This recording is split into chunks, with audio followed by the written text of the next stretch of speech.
Well, this afternoon at Linlithgow we've got the Peterborough Thundercats on the same day that the Peterborough senior team ride at Shawfield in the evening. And the man with the busiest task today is the team manager, Kevin Hawkins, who's obviously attending both teams. Kevin, you do the team manager duties for the young team as well, do you? I do whenever physically possible, yeah. I like to watch the young lads, you know, I follow the progress throughout the year, and I find it a very interesting job actually. And you've done fairly well in the junior level this year, haven't you? They're coming on good. I mean, all our riders, a little bit like, you know, the basis of the Linlithgow side there, youngsters, and it's their first year in racing, so they've developed well as the year's gone on. They've got better. Some of them are absolute raw novices and could hardly start a bike start of the year, so it's good to see the progress as they've gone on. You know, we started the year not to worry about where we would be in the table and what points we'd get, just to watch the riders develop, and that's what they need, to travel around, go different tracks, and it's a good experience for them. Yeah. And do you find that they're receptive to your suggestions for what they should be doing in preparation and riding? Oh yeah, certainly. I mean, some listen and can adapt better than others. They all listen, but not everybody can always put it into practice. But that's the difference between the ones that have progressed, you know, rapidly, and those that are progressing slightly slower. But I'm generally pleased with the way the team as a whole has developed.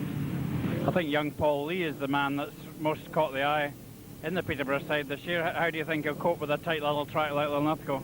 I think Paul will do like he does most places. It will take him one ride probably to get used to it, to weigh it up, and I think he'll go well then, you know, for the rest of the day. It's a track that should suit Paul's style, because he does ride, you know, with plenty of motor on coming in. He rides aggressively, and looking at the track, obviously I'm not seeing anybody ride it yet, but it looks like it's that sort of track where you need your motor on and get the bike turned, and it should suit Paul well.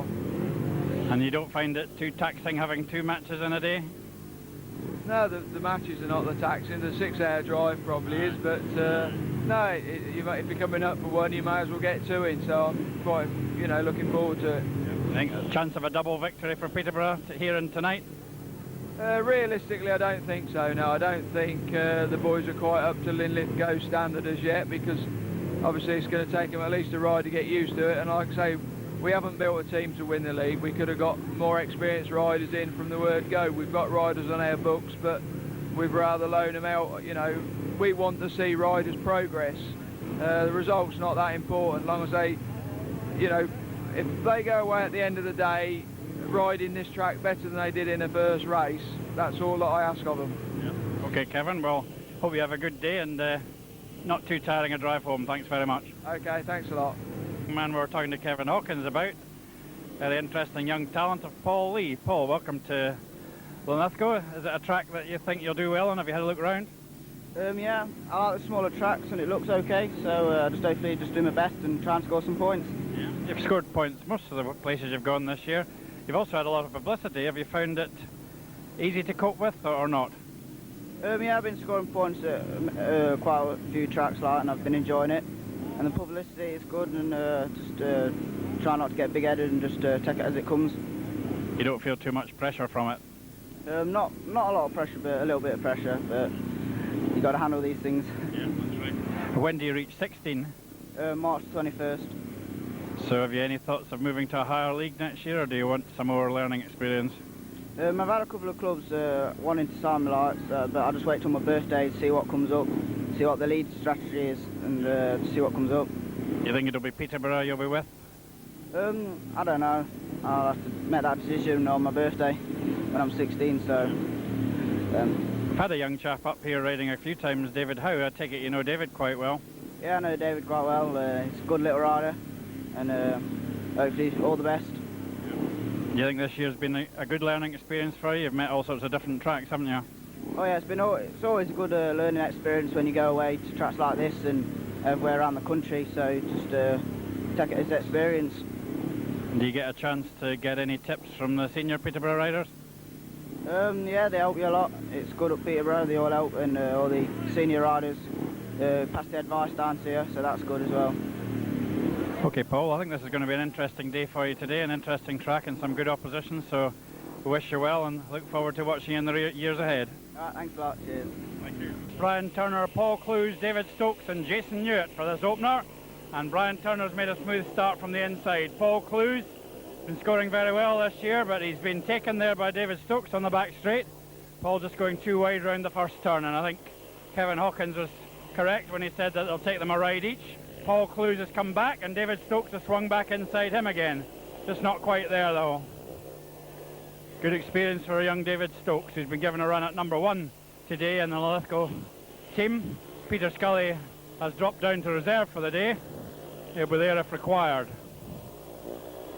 Peter, to my mind, the top man in the Conference League at the moment. Won a big individual meeting down at Berwick last night. David Stokes has now dropped back a bit, but he should be clear of Jason Newitt.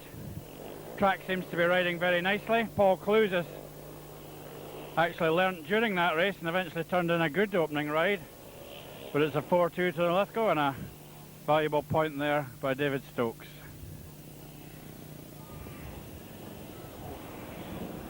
Heat number 1 this afternoon. Keep going, really finished off last week. Won by the rider in blue for the Lightning United Dustin Ride. Put your hands together for Brian Sumner.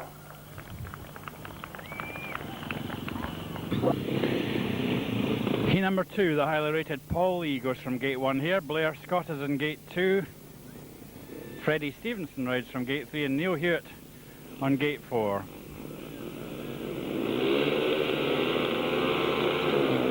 And oh dearie me, Blair's come right off the back there.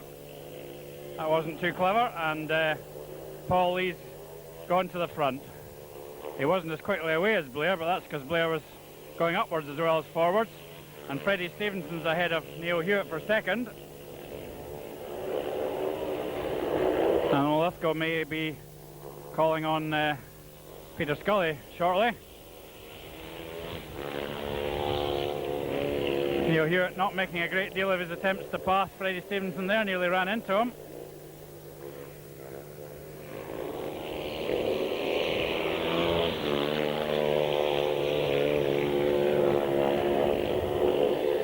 Paul Lee's a long way clear. Neil Hewitt has been held out by Stevenson, who's simply ridden the inside. Made a bit of a mess of the last bend, but he's got enough steam to get him over the line, and a 5-1 to the Thundercats, who take the lead by 2 points. Heat number 2 this afternoon, won by the rider in white for the Thundercats. All Lee's winning time. Well, into heat 3, and the Thundercats giving the Lightning something to think about. They're quite well represented here as well. It's Grant MacDonald on gate 1. Gate 2, it's Lee Dixon, who's on a lay down, as is Grant MacDonald. Gate 3, it's Barry Campbell. And in gate 4, Gavin Hedge, the son of the famous ex-world finalist Trevor. And from what little I've seen of Gavin, I'd say he's a full throttle merchant. Dixon was moving at the tapes there. Grant MacDonald's failed to get away. Look at Dixon go, he's ahead of Barry Campbell. So that's 2 riders for Linlithgow who failed to leave the start. They better get themselves organised or they're going to have big trouble here. And Lee Dixon's turning in a tremendous ride. Not sure if he's ridden here before, I don't remember him. What a stunning effort. Barry Campbell's going to have to work really hard. If the Lightning team had any thoughts of another easy match, as their last 2 have been, they better get that right out of their heads. Terrific effort by Campbell, pressing Dixon, and I think he's gone through. Lovely pass there by Barry Campbell, tremendous riding. Dixon trying to come back, but he won't catch Campbell now, I don't think. So with a lot of hard work, oh dear, he's down Dixon, but he'll get the 3rd place. A terrific ride by Barry Campbell, and well done too to Lee Dixon, who eventually gets the 3rd place and maintains his team's lead, and Linlithgow with plenty to think about.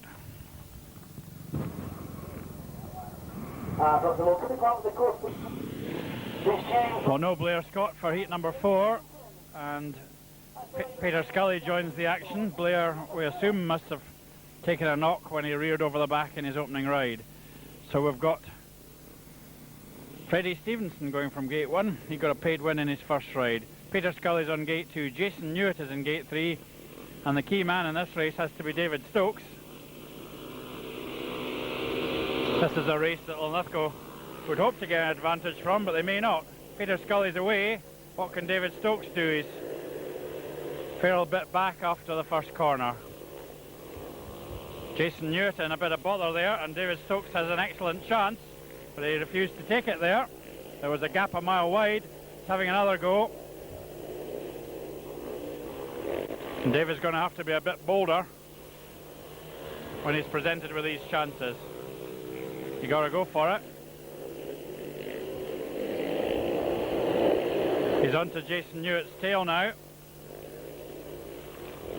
But Newitt's just easing himself round quite nicely. And Peter Scully stopped.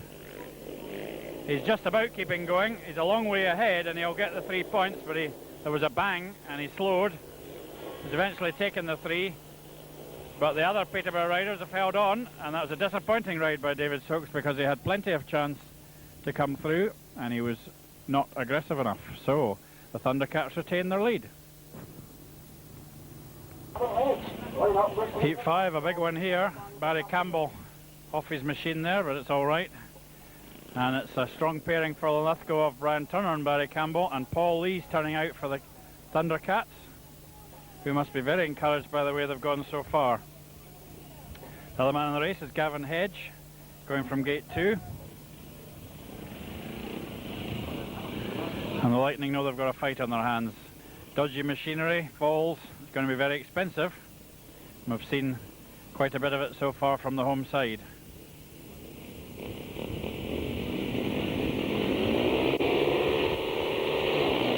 Turner's away well. Paul Lee's not made a good start from the outside, but Gavin Hedge putting in a challenge around the first turn, and he's got into second. Campbell will try and swing round the outside of him. Not quite there. Turner's away. Paul Lee's well back. I don't think he can do much from there. But Hedge is holding off Campbell, and these Thundercats are giving it a real go. Look at Hedge go there. He's got to watch because leaving a gap on the inside can be fatal. The inside's the passing line normally here. And Campbell's got on to Hedge's tail. He's already had a win from the back in his first ride against Dixon. And as they go into the last lap, Barry Campbell's still looking for that second place. Hedge is fighting hard to hold him off and doing very well so far. Turner's got the race win by a long way. Hedge has gone too wide there, I think. Oh, he's hit the fence and come down. Well, that's bad luck. But he just went too hard into that last corner. And Barry Campbell's persistence paid off as he got the paid win. And the Thundercats have dropped behind. And Hedge will be annoyed with that, I think. But another good race. And we're seeing some very interesting stuff this afternoon.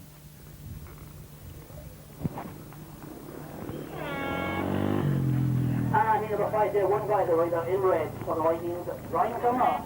Brian Turner's winning time. So heat 6, a real tough one with a good Thundercats pairing out. Lee Dixon on gate 1, Neil Hewitts in gate 2, Paul Clues in gate 3, and Grant MacDonald on a machine that he can't be confident about goes from gate 4. He spent a lot of time working on his bike before the start of the race, and he stopped again. Well, that's no use whatsoever. And Clues and Dixon have gone to the front. Neil Hewitt once again trailing, and on the evidence of his first race when he didn't pass a weaker pairing than this, he wouldn't give him much chance.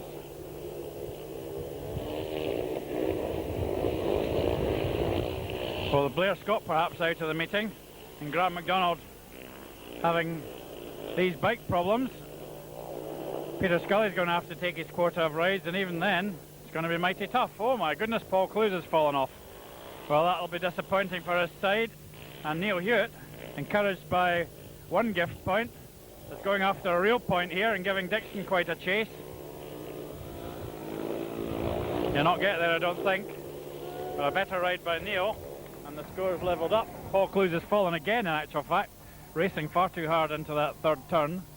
But he'll get a third place for his pains, and the scores are levelled up, and we've got a match on our hands this afternoon.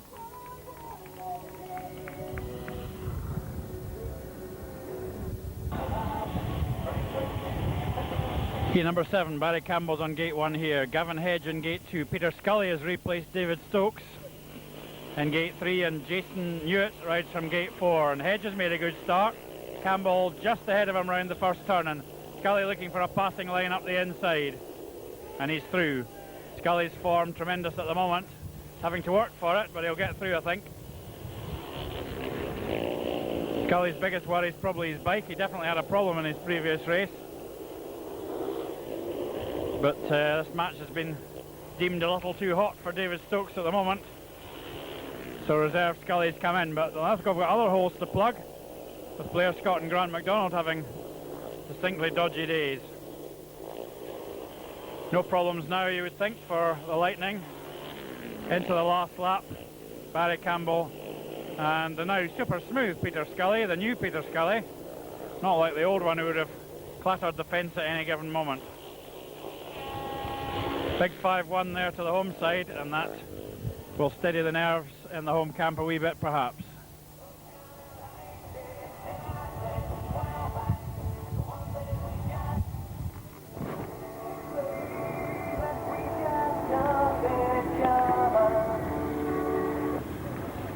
The tactical option working, I should say reserve the place for what the team manager ordered. Team number 7, away for the rider in blue, for the Lightning, Barry Campbell. Heat 8, it's Paul Lee on gate 1, and that's usually an advantage. I don't think Paul's been on that gate yet today. Gate 2, it's Brian Turner. He's unbeaten, but he'll have a tough one here. Lee Dixon's in gate 3 and Neil Hewitt's in gate 4. Oh, and Brian Turner's made the start. Lee Dixon Paul Lee not able to take advantage of that inside gate. So Turner, just about the steadiest man on the home side today, has got away ahead. Lee's chasing. And at the back, Neil Hewitt's having another go at trying to pass Lee Dixon. And he has this time. Lee Dixon overslid there, and Neil Hewitt's gone through. Lee's putting in a furious chase up front on Brian Turner. We've got 2 races going here, and they're both worth watching. Lee's really hammering into that third turn, and he's going to give Brian Turner a real race for it here. Look at Lee. Into the last lap. He's flat out there. He's got a chance. He's going quicker than Turner. Dixon's on the centre green now, and Lee has just missed out by a length. A ferocious chase there. Terrific racing by these youngsters, and Brian Turner's fast gate got him the win. Paul Lee turned in a terrific ride as well, and Linlithgow have added 2 points to that lead, bringing tactical substitute chances for the visitors. So Peter Scully coming in again to heat 9. Grant MacDonald dropped out this time. He's had just 2 engine failures so far. Blair Scott's back into the action though. He's going from gate 1 here. Paul Clues is on gate 2.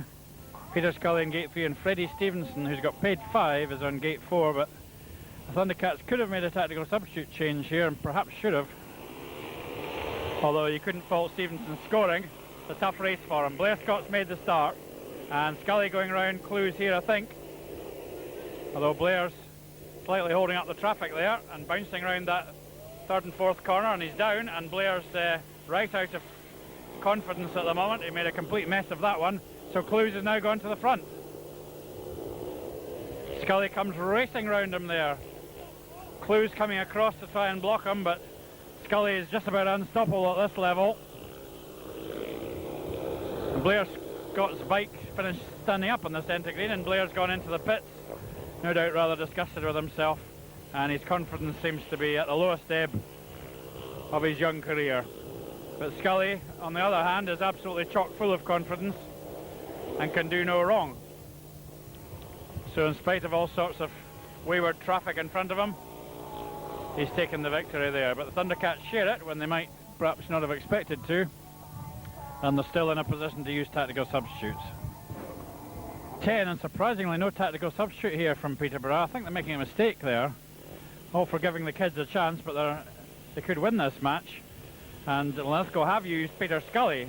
It's Dixon, Hewitt, Newitt, and Scully who's gone to the front. And Dixon has got himself ahead of Neil Hewitt again, while Jason Newitt has gone to the back. And I really feel that Peterborough should have Paul Lee in this race, especially since Linlithgow are making use of the reserve Peter Scully. Scully's only dropped to reserve because the last 2 home matches have been such a cakewalk. But in actual fact, this is a real toughie. Oh dear, Lee Dixon's come down, and the Thundercats starting to run into some bother and throwing away the position that they had. So Neil Hewitt's in a paid win position now, and I think really the way this race has gone, that's pretty well decided the result of the match. And I would say again that I do think Paul Lee should have been in that race. and then we really might have had a match on our hands.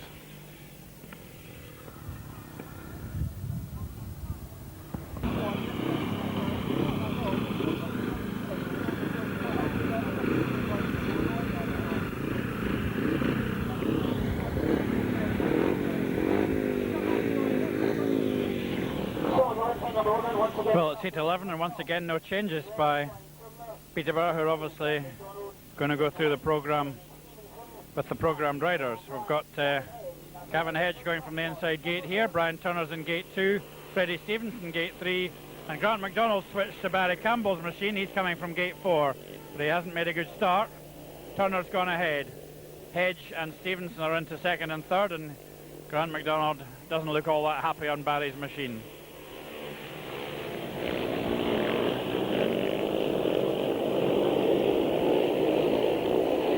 Brian Turner's been a solid rock for the Lightning this afternoon.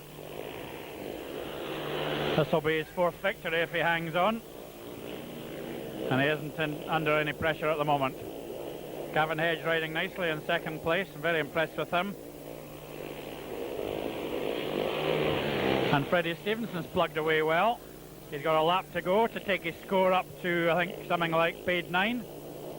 Although Grant MacDonald's gradually getting to grips with that bike and putting under a bit of pressure. The Thundercats have shared it though, done well. Again. Whoops, Gavin Hedge took quite a heavy purler against the fence there after the race. I don't know how he got out there, but I hope he's okay. And number 11 waiting for the youngster this afternoon. Pierre Pickle as he comes round, the rider in red for the Linlithgow Lightning, Brian Turner. Also forward. Takes me back to the fence, Brian Turner's. Into Heat 12, this is a powerful looking race. We've got Paul Lee on gate 1. Didn't gate very well last time he got gate 1. Gate 2 it's Barry Campbell, who's ridden extremely well. He's unbeaten for the Lightning. Gate 3 it's Paul Clues, who's a useful man. And on gate 4, with no points so far at all, 2 falls, it's Blair Scott.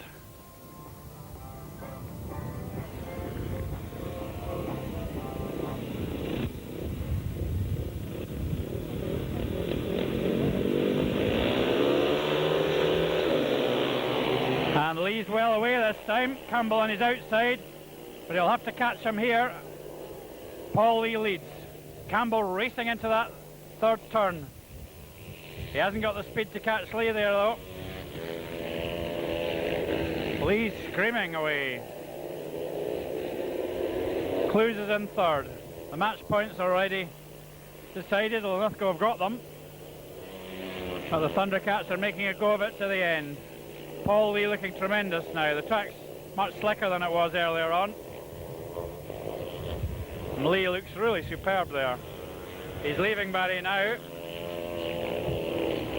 15 years old, remember. What a ride.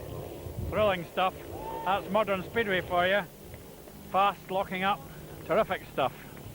And Blair Scott still hasn't got any points, but his team have hit 40. Could be. And number 12, certainly a good one. Won by the rider in yellow and black. Please put your hands together. All 4 riders after the round. What a rock. Winner.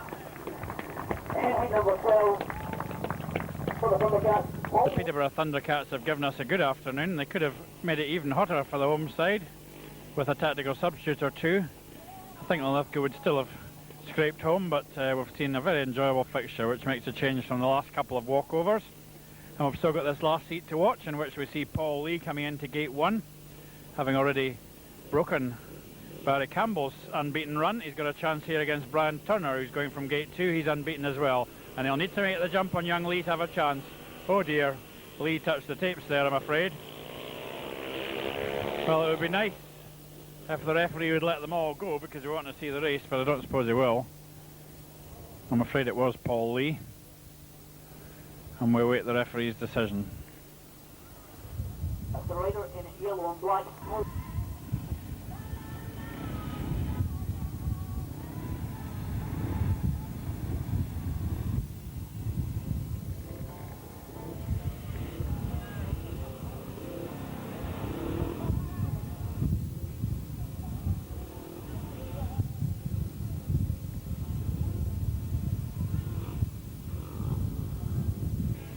Well, we're not going to see Paul Lee in the last race, which is a great shame, but at least it does give us a chance to see the Peterborough number 7, David Housley, who comes in to gate 1 there, alongside Brian Turner, Paul Clues and David Stokes. The Turner's away. Housley's made a good start. Clues round into second and Housley's in third. And the Thundercats have plenty of talent on this side of theirs, and Housley's no mug either. We've had quite a few visiting teams here this season who really haven't been able to ride the place at all.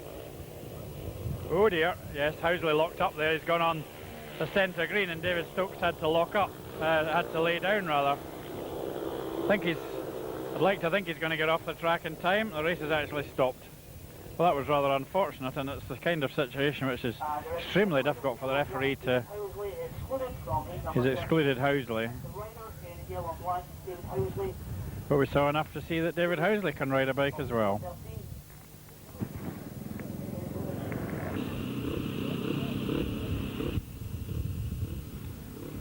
We're having another go at heat 13 with David Housley excluded, which I think was really the correct decision. Turner's away again. Clues is having a go around the first turn this time. I don't think he'll find enough drive out there though. And Brian Turner should be able to complete a maximum from there, although Clues is having a real go at him. Really riding hard. He fell a couple of times earlier on, but nothing daunted. He's hitting that throttle and blasting away there. Pity Paul Lee's not here. Clues lifting there. He's really having a go. Clues was one of the qualifiers from the Milton Hall quarter-final earlier this year in the Under-21 Championship. He's obviously a lad with quite a bit of talent. I think he's attached to Coventry.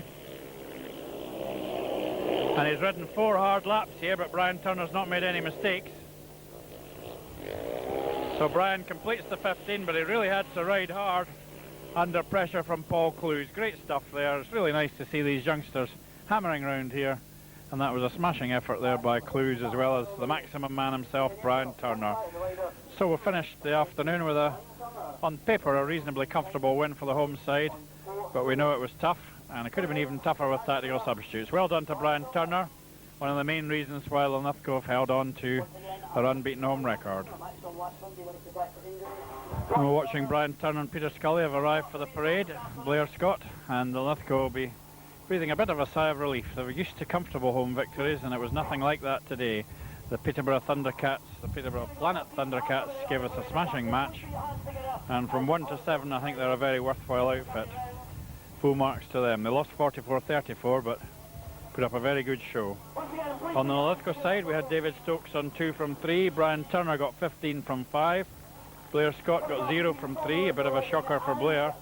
Neil Hewitt got 6 and a bonus from 4, Grant MacDonald 0 from 3, Barry Campbell 10 and 1 from 4, and Peter Scully at reserve 11 and 1 from 4. He doesn't lose many races at conference level nowadays. And there's the lads from both teams going round. Barry Campbell coming from the back, and we've enjoyed it this afternoon. Thanks to the Peterborough boys for a good show.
really big one for both the Lightning and the Bandits this season, the big clash between the two northerly clubs, and we're delighted to have the Bandits promoter Mike Hope here for a few words.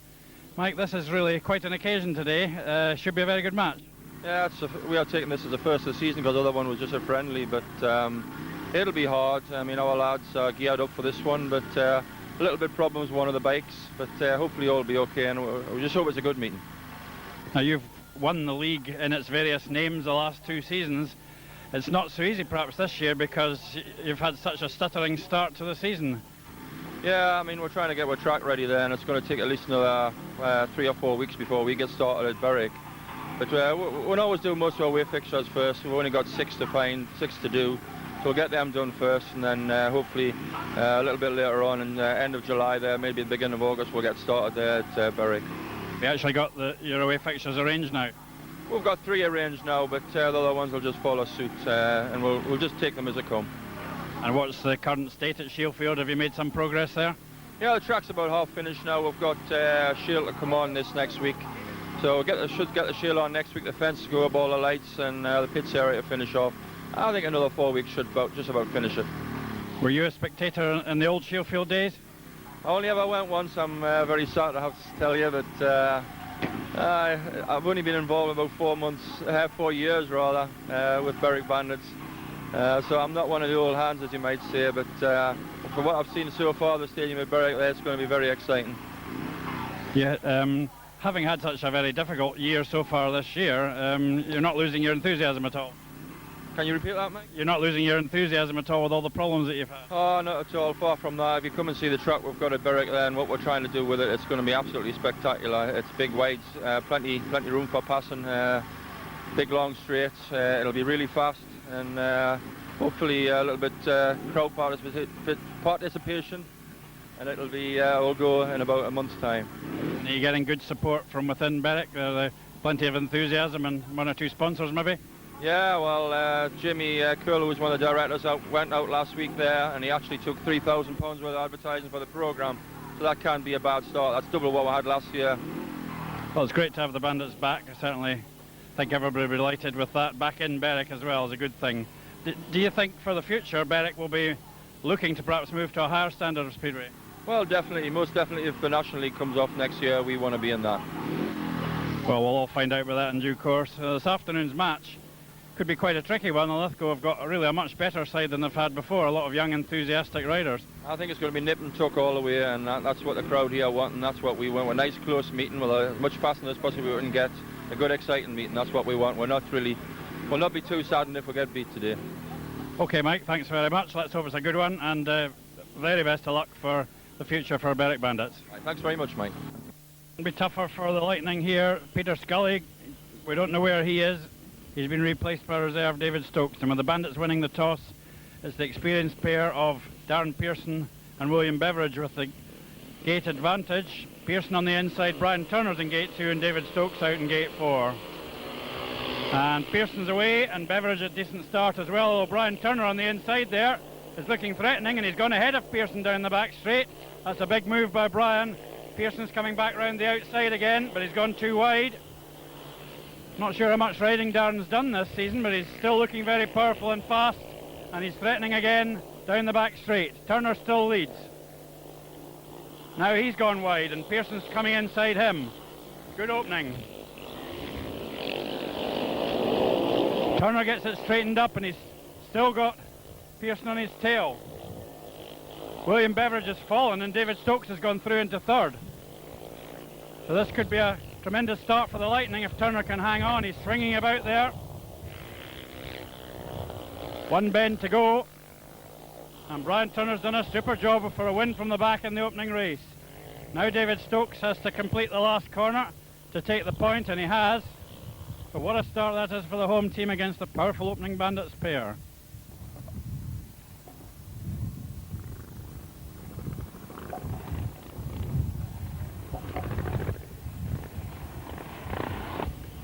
Heat 2, it's Blair Scott going from gate 1. The colourful Anthony Barlow's in gate 2. He's been regularly riding at Premier League level this year. Brian Mercer's in gate 3. And Peter Johnson, a very useful number 4 for the Bandits. And Blair Scott's made a good start. but Johnson and Barlow are with him round the first turn. Scott leads down the back straight. Brian Mercer at the back. And the Linlithgow men will be primed, I think, to ride as steadily as they can once they get in front. Scott's pulled out quite a big advantage over Anthony Barlow.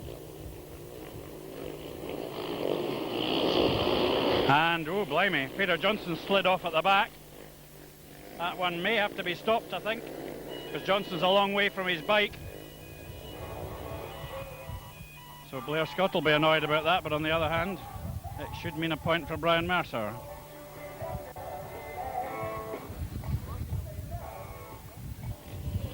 Heat 2 rerun then. Can Blair Scott make the start again? I think he has, but Barlow shaping for a cutback on the first turn. Scott leads again down the back straight though.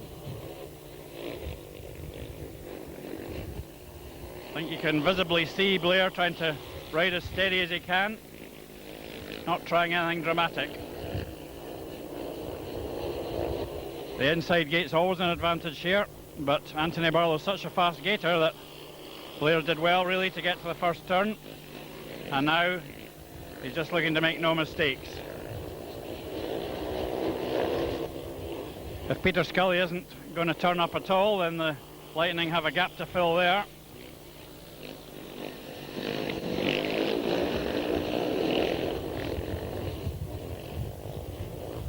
But Scott's ridden a steady 4 laps, a bit wide out the last turn, but a good win, and the Linlithgow lead by 8 points to 4.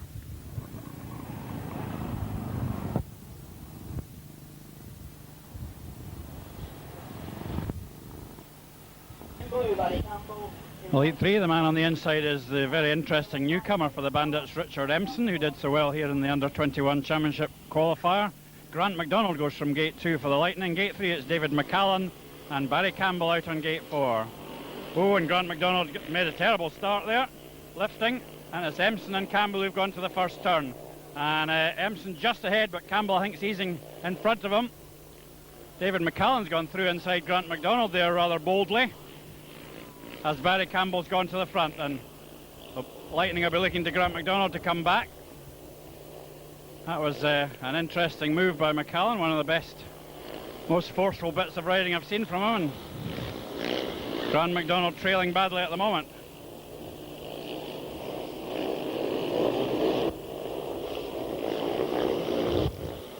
Empson chasing hard on Campbell, and he's a real trier as Empson, kind of leg trailing style. Very exciting indeed, and he's doing very well here. He's only got one bend to make a move though. Certainly trying and made up some ground there, but he's lost out. Here comes Grant MacDonald to try and grab third, but he's lost out as well. And David McCallan's done very well indeed there to share that race for the Bandits.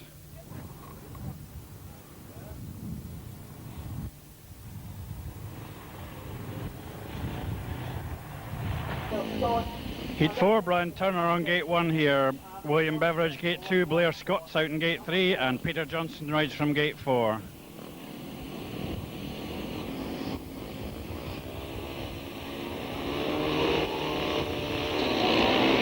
Turner's made a good start. Blair Scott trying to force his way between the Bandits, and he has, and William Beveridge came down on the first turn there, and that's left the Lightning well clear. Beveridge is sitting in the middle of the track, but he's going to get off, I think. Not in any great hurry, but he's got there just. And he looks as though he might have a machine problem. So the Lightning looking good at this stage, but they do have a lot of holes to fill later on in the programme.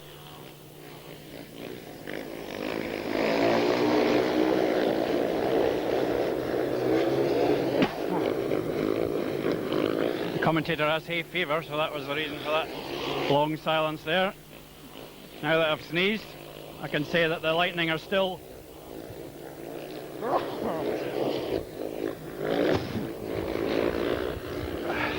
right out of control. Luckily the two riders weren't, and the Lightning doing very well so far. There's a long way to go.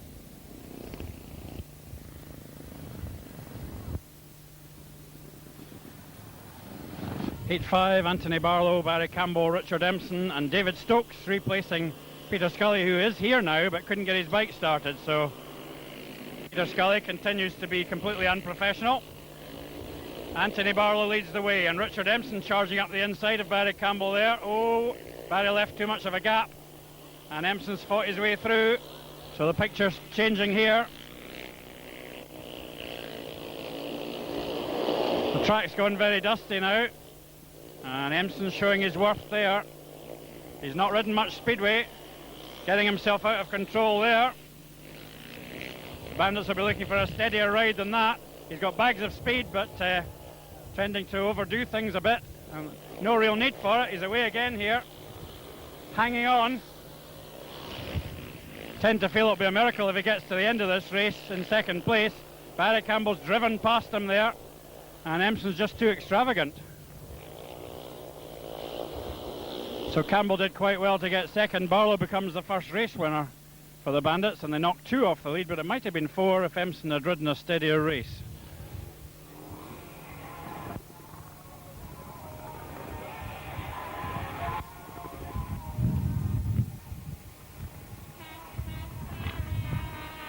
Heat 6, Bandits whacking an attack sub here. It's Anthony Barlow taking David McCallan's place and going from gate 1. Grant MacDonald has a major job on his hands riding from gate 2. Darren Pearson is in gate 3 and Brian Mercer in gate 4. And MacDonald's made a fair start. Oh no, the referee's calling them back there. I don't know what for. Jim McGregor can see things nobody else can. I don't know what that'll be. The riders in white, Darren Oh. So Darren Pearson's out of the rerun. Can Anthony Barlow get his second race win? He certainly made a good start. Grant MacDonald trying to drive inside him there. Sometimes it's an advantage to make a poor start. It gives you a chance to cut back on the first turn, but he wasn't quick enough. So Barlow's away again. So Berwick will now be faced with the decision whether to use another tactical substitute in the next race or bide their time. And that's a big disappointment to them, and I can certainly say that watching with the naked eye, I hadn't noticed Darren Pearson touching the tapes, and the crowd were fairly puzzled by it as well, but maybe he did. Grant MacDonald turning in a much better ride here than he did in his first one. Getting quite close. But not close enough, I don't think. And Barlow's gating could be a vital factor of this match. Shared race, still 6 points in it.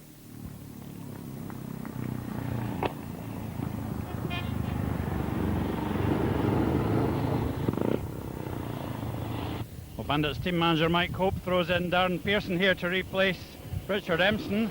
So it's Beveridge, Campbell, Pearson and Turner. A bit of movement there at the tapes again. And a very tight start. Beveridge has gone to the front from the advantageous gate 1. Barry Campbell trying to hold out Pearson, and he has. So Beveridge leads, and Pearson trying to come roaring around the outside, and he's down. Well, that was quite a heavy one. He'll have to be excluded, and things are not going the Bandits' way at all. And really, Pearson's move was just too bold there. He had really no chance of getting around the field at that position. And we hope he's all right. We've had quite a long delay for grading, and it's William Beveridge on his own against Turner and Campbell, and Beveridge has made the start from the inside. The track was watered during the gap, but on a day like this it's not easy, obviously. Beveridge certainly an experienced enough man to stay in front, having made the start from the inside gate and keep the Bandits in touch, although we believe that Darren Pearson has been taken off to hospital, so that definitely blunts the Bandits' attack. They'll stay 6 down here though, so they can use tactical substitutes again if they want, or they can also get the inside gate, which is a definite advantage. Brian Turner's moved in to try and put in a challenge, riding very well, but Beveridge hasn't made any mistakes, and he takes the 3 points there to keep that gap at 6.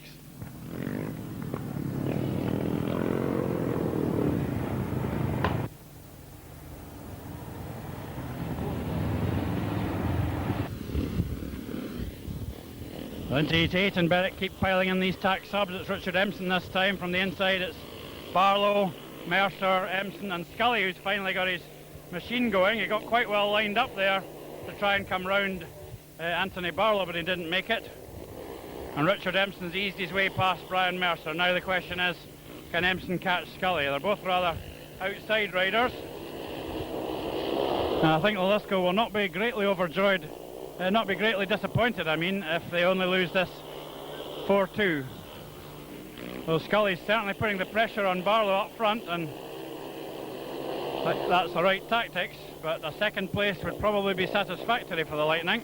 Now he's cut to the inside, he's very close indeed, almost running into the back of Barlow there.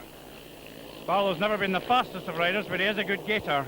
Oh, and Empson's fallen off, and the Berwick riders are making terrible mistakes today. And up front, Scully just lost out by a length. Well, he's finally arrived at the match with a bike going, halfway through.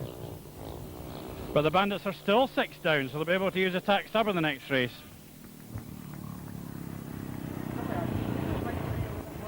Yeah.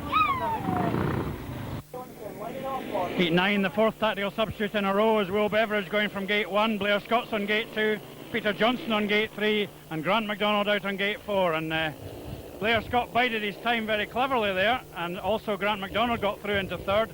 But once again, that inside gate is the advantageous thing, and through has come William Beveridge to the front. Johnson's pressing as well from the back. As I say, 4 tack subs running for the Bandits. They haven't got any more, I don't think. But they will continue to get the gate 1 advantage unless they take a 4-2 here. However, they need to close the points gap at some stage. William Beveridge into his last lap. Looks as though he'll give Blair Scott his first defeat here. And Beveridge didn't score in his first 2 rides, but then he wasn't on gate 1 in those ones. So it's a shared race and still that 6-point advantage.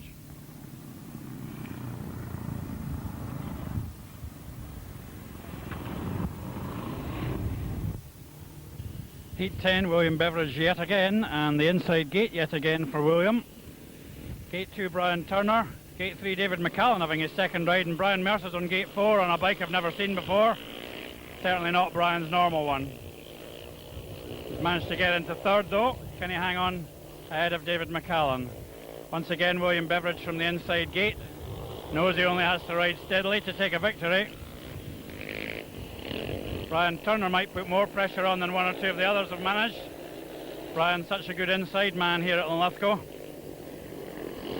And William just leaves a tiny gap coming out the corners. That's Brian's favourite passing position. But he's not able to get close enough yet.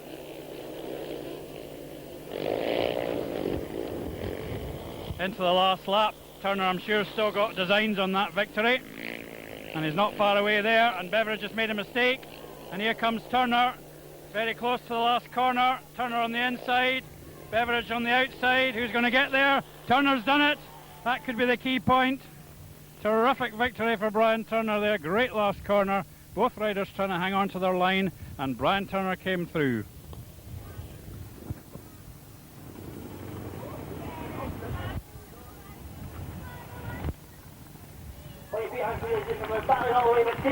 Brian Turner. Heat number 11, and surprisingly another tactical substitute by the Bandits here, David McCallan replacing Peter Johnson. That seems a strange change. Peter Scully has made a good start and he's gone to the front. Grant MacDonald trying to squeeze his way through after lifting at the start. The Lightning need a heat advantage here in order to pretty well ensure victory, and Grant MacDonald has moved past David McCallan, and they're in the positions they need now. They're looking for a steady ride from Peter Scully. Not something you can necessarily rely on, although his form looks good. 2 laps gone. Richard Empson's chasing like fury as usual. 2 similar riders, Scully and Empson. Fast and exciting, not totally reliable. Scully into his last lap. Looking as impressive as I've seen him for a while. 4 here will just about do it for Linlithgow. Scully's got 3 of them. MacDonald's added the point. That's virtually it. This will be the first victory for Linlithgow Lightning over Berwick. They now lead them by 10 points with 2 races to go, so they only need a finisher, and they've won the match.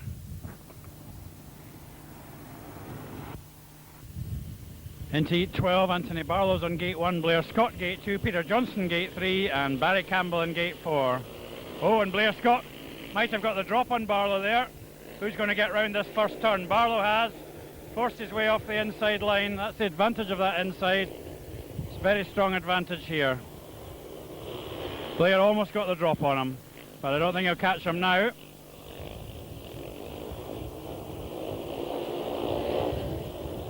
When it's so dry and dusty as this, the only real passing line is the inside one that Brian Turner used to such good advantage. And in any case, Barlow's well clear now. Scott's trying hard to make up ground. And he's holding that tight inside line. He knows that's the only way.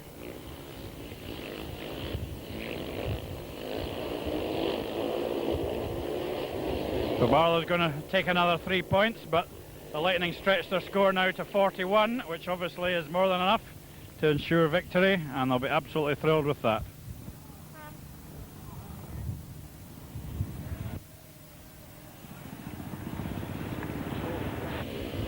Heat 13 looks like a cracker. William Beveridge, Brian Turner, Anthony Barlow and Blair Scott from the outside. And what a gate Blair Scott's got. And Beveridge has gone right across the corner. He stopped and Turner's come through into second. Scott did superbly well around the field. He was clear when William Beveridge ran into trouble, and Brian Turner took advantage of the mix-up to get through into second. So it could be a great finish for the Lightning. And it'll put rather a false impression on the score. Not until the late stages could you really say that the Lightning had it sewn up, but they could in fact win by quite a large margin. Now Anthony Barlow's touring round in third place.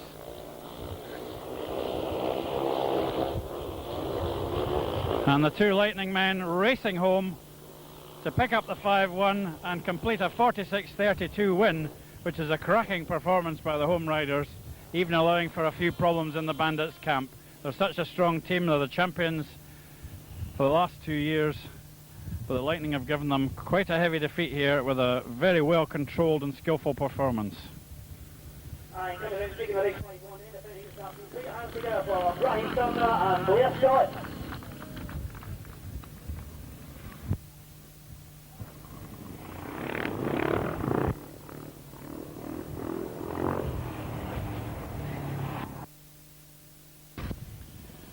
And the Linlithgow Lightning slowly emerge for their lap of honour, or laps of honour it may be. They've certainly earned them today a tremendous victory over Berwick by 46 points to 32. They had to fight much harder than that score suggests, but I thought they rode with great control and skill to get the better of really more experienced opponents. And Berwick, it might be said, used all 6 of the riders as tactical substitutes. They had the misfortune to lose Darren Pearson, but I think in the end it's a fair result and a very well won victory. I don't know what's going on at the moment. No riders to leave the pits for some reason, but we'll give you the scorers anyway. Brian Turner 12 and 2 from 5, and Brian set the ball rolling with a great win from the back round the first turn on the first corner, and he got another great victory from the back later on. A very important contribution.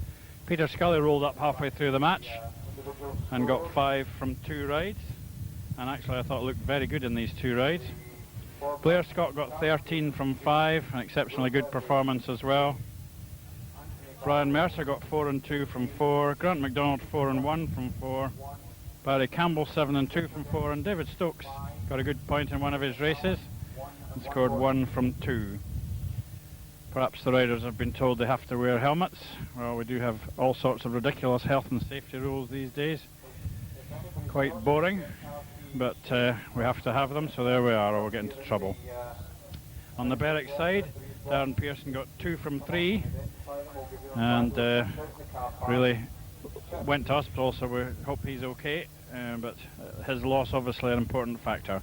Will Beveridge got 8 from 6, Anthony Barlow got 15 from 6, Peter Johnson got 1 from 3, Richard Empson 5 from 4, David McCallan 1 and 1 from 3, and at last we're seeing the Linlithgow riders coming round with their helmets on. Of course they were all going to crash into the fence if they didn't have their helmets on.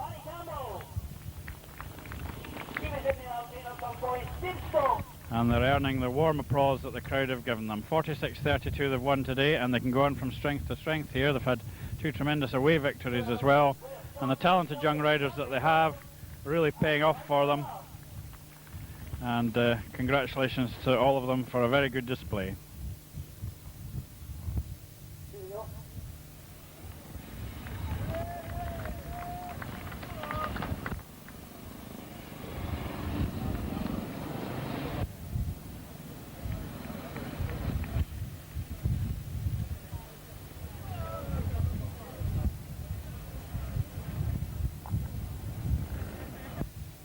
Just a wee word, but Brian Mercer isn't on the track there. He's actually not got a bike available at the moment. He was standing at the starting gate, if you want to acknowledge him as well.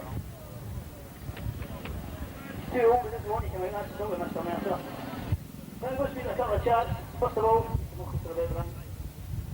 First chat to speak this afternoon, Brian Timmer. Good reactions for last weekend. That's the first thing.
Well, tough match for the Scottish Monarchs at Shawfield tonight, racing against the Peterborough Panthers, definitely one of the better sides in the league, and we've got one of their young heat leaders here with us now, young Ryan Sullivan.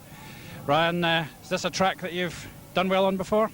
Yes and no. I had a half decent meeting here last year, and then I think at the start of last year I had a terrible meeting, so hopefully can improve on it.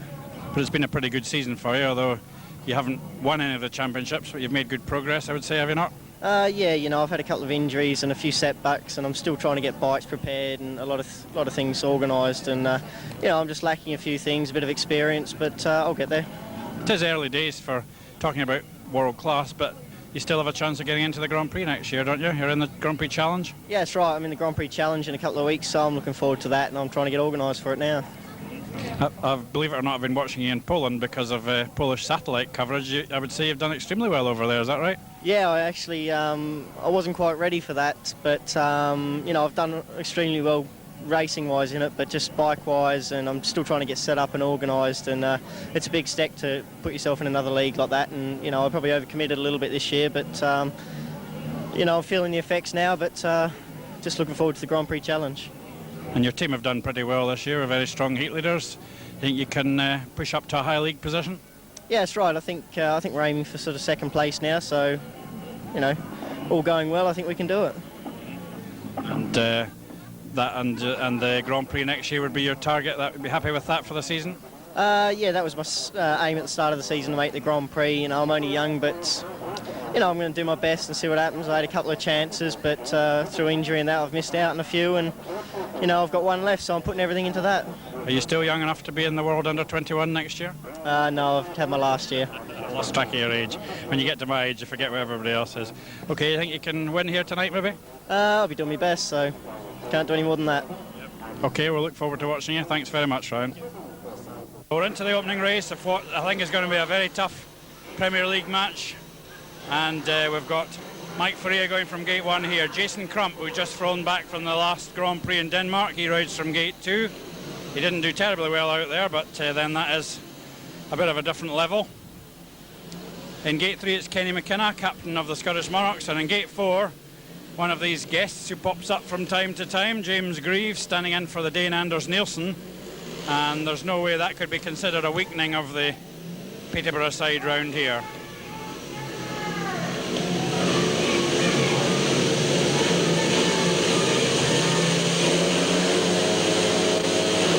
Off we go. Faria and Crump just about level to the first corner. Crump just easing ahead down the back straight. McKenna's just got ahead of Greaves in third. Greaves swings to the outside. Crump's away. Greaves attacking on the outside, and he's putting pressure on Kenny McKenna. They're level as they hit the first bend of lap 2.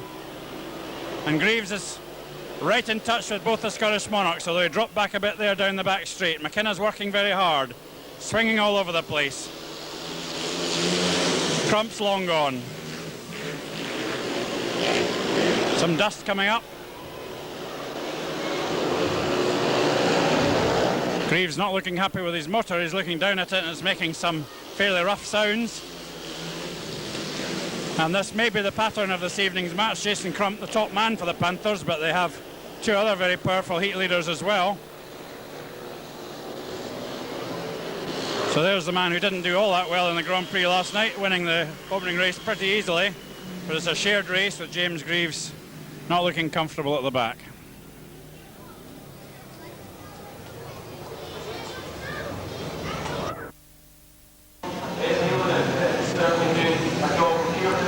Reserves out for Heat 2, and we're looking at Scott Swain riding from Gate 1. He's had some good moments for the Panthers this year. Robert Ericsson's in Gate 2, top man, top scorer last week for the Scottish Monarchs here. In Gate 3 it's Rennie Madsen, who's been rather disappointing over the last couple of years, Danish rider. And in Gate 4, Vesa Ullinen, the Finn, who also hasn't really hit his best form since joining the Monarchs a few weeks ago. Rejoining, that was, of course. This a race that the Scottish Monarchs would certainly like to take an advantage in.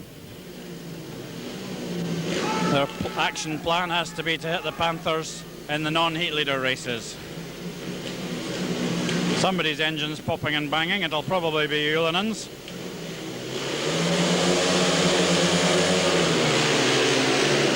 Madsen's away well from gate 2. What can his partner do?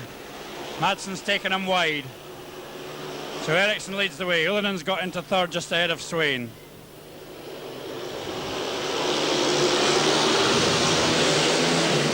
Ericsson's true average actually puts him number 2 for the Scottish Monarchs at this moment, but they're also close on the last green sheets. The big Swede was still in a reserve position.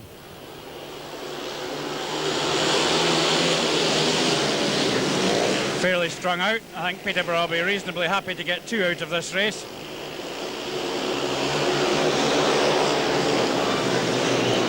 And I don't see any change in positions coming from there.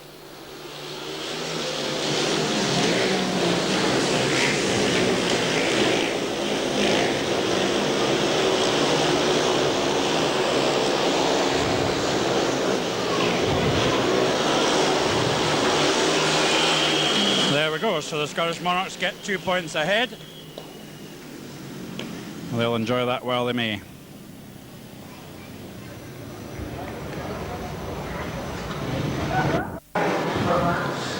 Well, it's heat 3 and we're watching Scott Swain coming up. He's rider replacement for Mario Root. Not quite sure what's happened to Mario. I suspect he must have been injured on Friday night down at Peterborough. It's a pity because he's a rider we wanted to see. But I don't think, again, that it seriously weakens the Panthers because they'll have 1 or 2 strong rides coming up later. In this one we've got Scott Lamb on gate 1, Sam Teasar is on gate 2, Stefano Alfonso rides from gate 3 and Scott Swain's in gate 4. Scott Lamb's away. Teasar may round him here, although Scott's picked a good line there and Scott Lamb leads. But Stefano's at the back again after a pretty weak first bend and he had a terrible night last week. Scott Lamb beat Ronnie Corrie and Jimmy Nilsson last week in very impressive style, and he's got a fair lead at this stage over Sam Teasar, but Sam's into second now and chasing.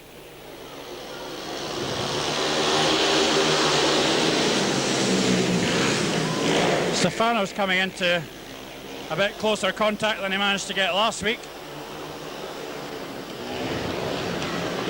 He'll need to take his courage and have a go. Get himself back into racing fitness. He's not far behind Scott Swain now. Swinging around the outside. This is more like it from Stefano. You need to get his first bends right as well, mind you. Here he goes for a blast round the outside. Can he pick something up here? Yes, he has! And what a roar that gets. His first point since his comeback, and that'll give him a lot of confidence. Terrific stuff there. It may only be a reserve, but it's a very important point to Stefano, and the Scottish Monarchs lead by 4.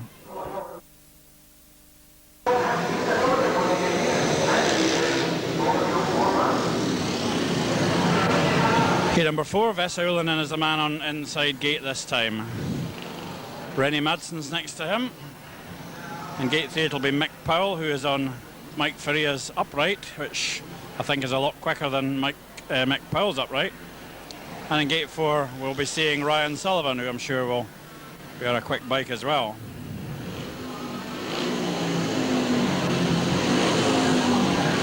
Ryan Sullivan was overseas champion in 1995. He was third in this year's World Under-21 Championship and is a young man with a big future in the sport.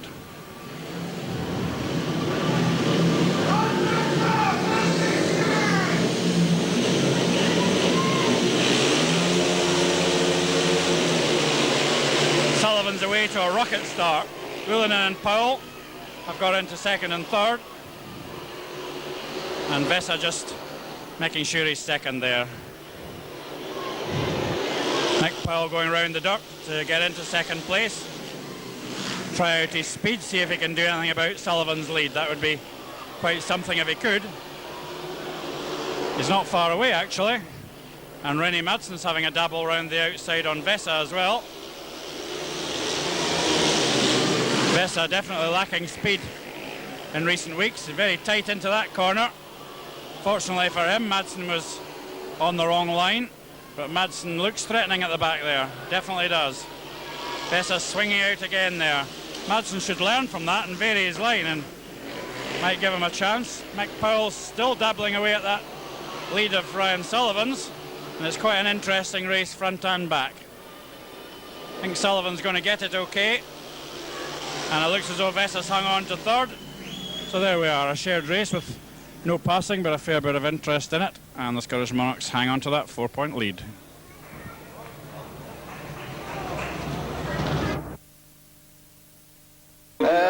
We've had a quick look, but just sort of from a distance, I think it'll be a bit better prepared than it used to be, I think. You've got Greavesy as a guest. Is that a subtle choice? Hopefully that's a good move, but time will tell, obviously. We'll wait and see. The other guy's name I always have pronouncing has got tonsillitis. Mario Euro. That's it, right. Yeah, that's the man. Yeah, he's got very bad tonsillitis. He's been out a few days. We've picked a good place to talk, haven't we? That's great. Yeah, good moving. That's what I do, that. I'll skip that a minute. I'd hold on for a minute. Cut. Right. Shorefield, take 2. Shorefield, take 2, right. So, Angio Murio, what's his name? Tonsillitis guy. Mario Euro. Mario Euro. I don't know why I have difficulty with his name, right. So he's out. When did that happen? Stick with Mario. He's had it 3 or 4 days now, but it's very bad. The doctor said it's the worst case of tonsillitis he's ever seen, and we're expecting him to be out probably another week, so he'll be struggling to be fit for Friday, to be honest. It's true, though. Tonsillitis could be that bad. So did you think of getting another guest, or you just go right a replacement? Yeah, rider replacement obviously fits the bill with already, using a guest for Anders Nielsen. Hopefully he'll be back next week from a broken collarbone. But like I say, we'll see whether James Greaves' move proves shrewd or not. I think it will. Time will tell. Did you have anybody else in mind? If Greaves had said no?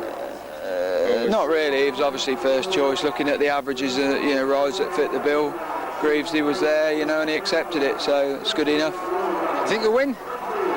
I think we'll put up a good show, and it obviously, it depends if luck goes one way or the other who wins, but I think we're in with a chance, and any away meeting's a hard meeting, so you never, predict that you're going to win, but we'll come up and we'll put on a best show and wait and see what happens. Yeah, you've got a bit of an ace for Crumpy, haven't you, really? We got 3 guys that are all going exceptionally well at the moment, the heat leaders, But Crumpy's something exceptional this year. He's going world class, and he's shown that. So I'm sure he'll enjoy his racing tonight as he does everywhere. Thanks very much for talking to us. Okay, good luck. Right. Thank you. Thank you.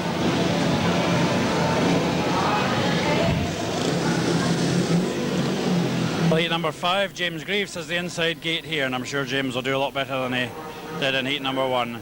Gate 2, Stefano Alfonso, who's scored a point now he wants to make a start. Gate 3, it's Jason Crump. And gate 4, it's the toppler of giant reputations, Scott Lamb.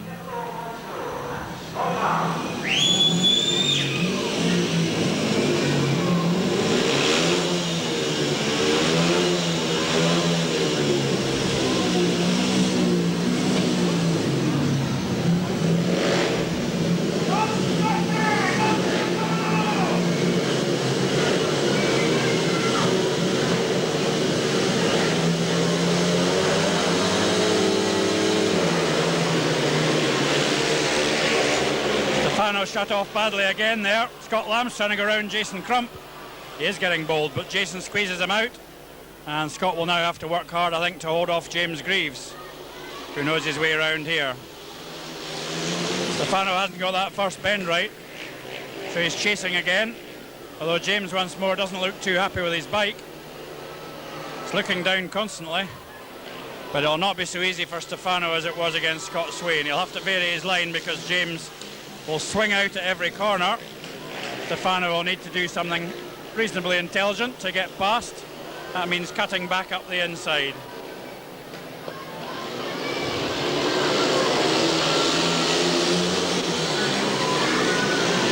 He's in with a shout. James is not going very fast. Too tight there. I think he needs to swing out wide and then cut back, and he's not going to make it this time.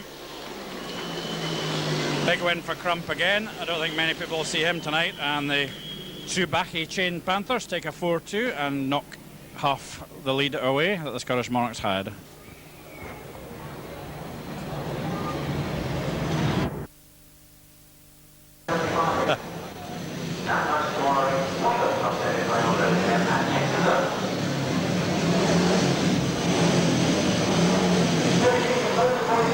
it's heat number 6, and in this one Kenny McKenna gets gate 1. In gate 2 it's going to be Ryan Sullivan, who got a very good start in his previous race but didn't look particularly quick. In gate 3 we've got Mike Faria, and out on gate 4 is Scott Swain coming out for his third ride.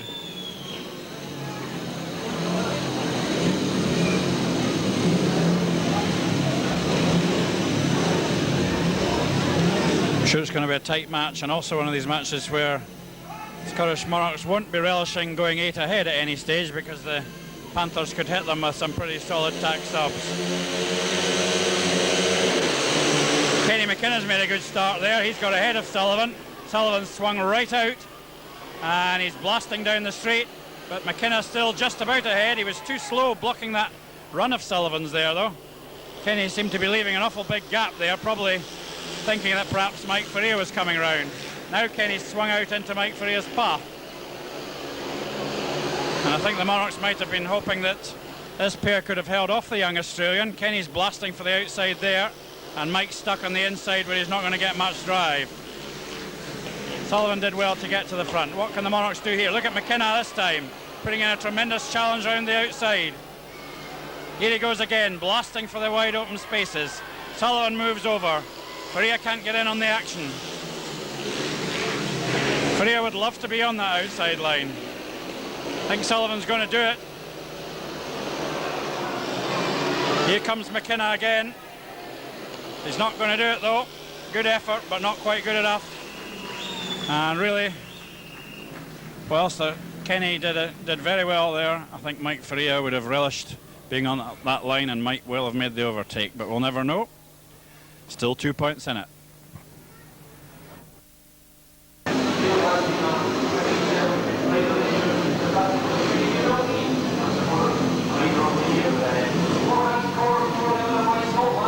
This is heat 7 and Sam Teasers on gate 1, which generally is an advantage.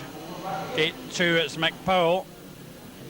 Gate 3 Rennie Madson's the rider replacement, and the Panthers are storing up some bigger punches in the rider replacement slot for later on. Ryan Sullivan will get one of the rides. And we've got Robert Eriksson coming from gate 4.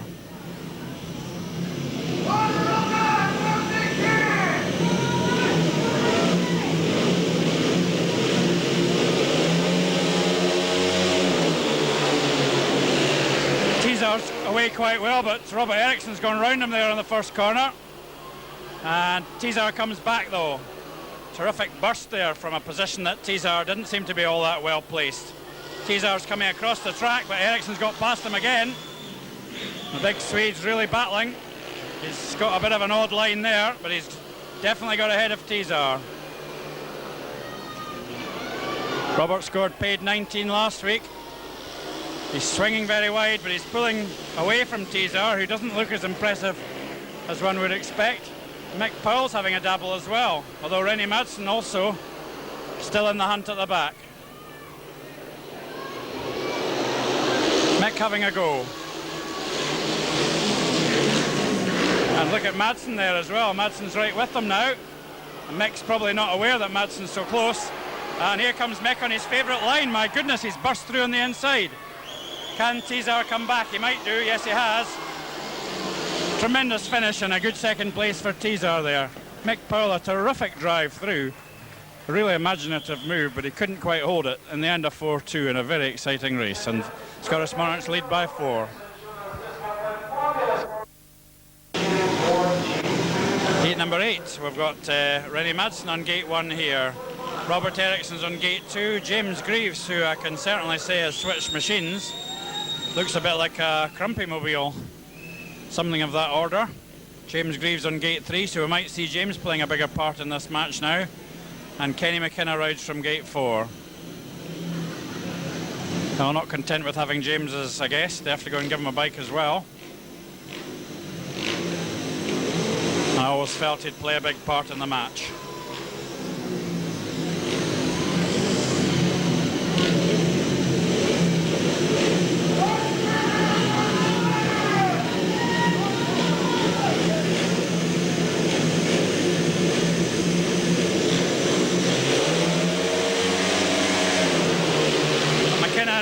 Jumped from the gate though.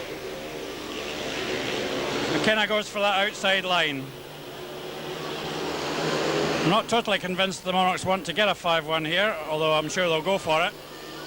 This will put them in a position to, Peterborough in a position to use a tactical substitute, although you can see quite clearly that James Greaves has far more speed here than he did in his earlier rides. Not quite controlling it correctly there. Kenny McKenna's gone clear. Robert Ericsson's in second, holding a tighter line and then swinging across as he reaches the straight. This is going to mean big guns in the next race for the Panthers. Well, that was always what the Scottish Monarchs were going to have to contend with. James Greaves well wide there, and he's even losing third place. So my belief that James would play a big part in the match is not coming to fruition at all. He's dropped right to the back now. So McKenna and Ericsson take the big 5-1. Ericsson's still unbeaten after 3 rides. And that's 8 points, and we know what that means.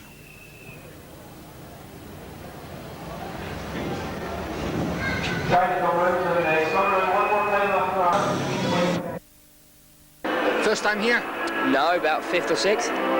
You came up in 56? No, 5th or 6th, 5 or 6 times. Oh, I see. I come here in 92 first time. The only year I missed was last year. Good place to stand, isn't it? Yeah, you can't hear a word. Did you win here, ever? No, never seen us win here yet. About 39 points, I think, is about the most I've seen. You might win tonight. Might do, if reserves do something. Yeah, any backup to the main 3. Top 3 getting all the points all the time. You've not got a bad team. It's a fairly good team, but it's imbalanced like a lot of teams are. You either get top-end strength or the Monarchs balanced, don't you? What about you, first time here? Yes, very first time here. I've only been watching Speedway since April. What do you think of it then? Is that him? Yeah, love him. Is that his fault, is it? Yeah, very much so. love the sport. He's good, brilliant. isn't it? Yeah. What's your favourite rider then? I don't know, I like them all. Quite like Jason Crump. We saw him win the Grand Prix, and I think it was one of the best nights out I've had in ages. But yeah, I like them all. Get on well with them. Yeah, he drags you around travelling all over the place, does he? Too much. This is about my 13th track since April. You've done more than a lot of other people who go just once a week, really. Yeah, a lot of people never travel. We're following down to Exeter tomorrow, so it's one end of the country to the other. My God, that's bad. Well, enjoy yourselves and good luck. Thank you. Thank you, Tom.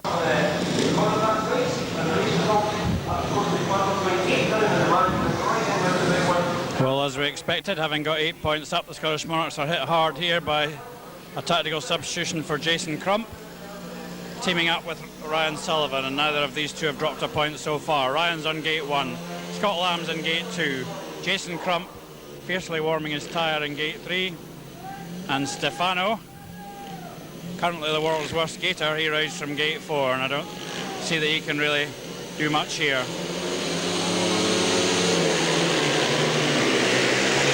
Stefano's away quite well, but he's holding back there again at the first corner. He's going to have to overcome that. That's really hopeless. Crump's gone ahead from Sullivan, and there's not much can be done about this, I don't think. Scott Lamb giving chase.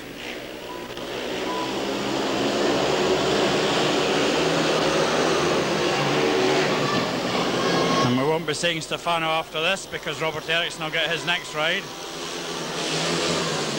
Scott's certainly giving it welly there, chasing fiercely on Sullivan. I have to admit I'll be surprised if he catches him, but he's having a good go. Really blasting. Out on the outside line, cutting to the inside. Can he possibly do it? My goodness, brilliant riding by Scott Lamb. He's got past him. Can he stay there? Sullivan's out on the dirt. And Sullivan squeezes into second. Well, what a brilliant effort by Scott Lamb. And I'll give him credit for a pass there, even though he couldn't hold it. Terrific effort. Peterborough got the 5-1 in the end, but they certainly had to work for it. And I'd rate that one of Scott's best rides here.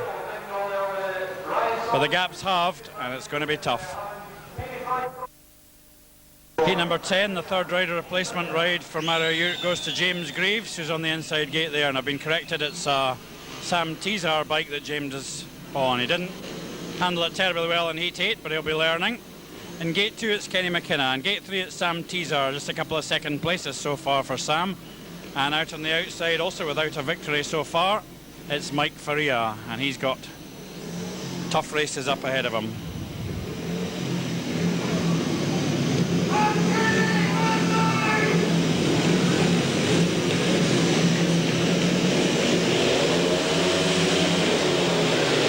Kenny McKenna's made a good start. Sam Teasar lining up an outside drive though. McKenna just ahead, but I think Teasar could squeeze round him. McKenna spotted that, and he's right out there, and that'll bring Faria through. It has done. Teasar's dropped right back. He looks very unhappy. Nothing unfair about that move by McKenna. And of course both Sam's bikes out here, and only the one with James Greaves on it is doing anything. But of course this will put Peterborough back in a position to use a technical substitute again, and that could mean Crump and Sullivan back in the next race. Sam Teasar's given up the ghost, and I can't say I'm terribly impressed with Sam's showing so far.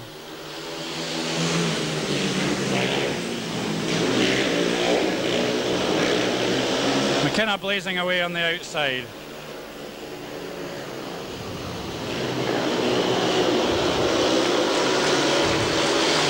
And that's the 5-1, but as we say, tax up time again, and it's falling quite nicely for the Panthers. I think that's why they're using the riders the way they are.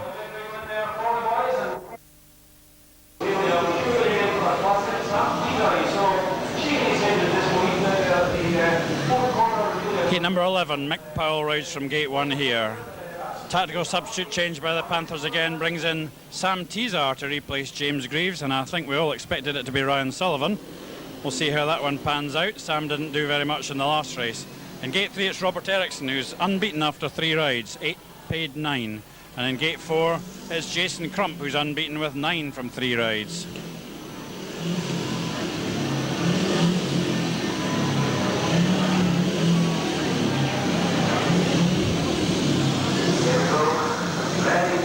Can't in all honesty see any reason for not having Ryan Sullivan in this race, but of course it may work anyway. Sam Teasar's 4 from 3 rides so far, but more than capable of doing a lot better than that.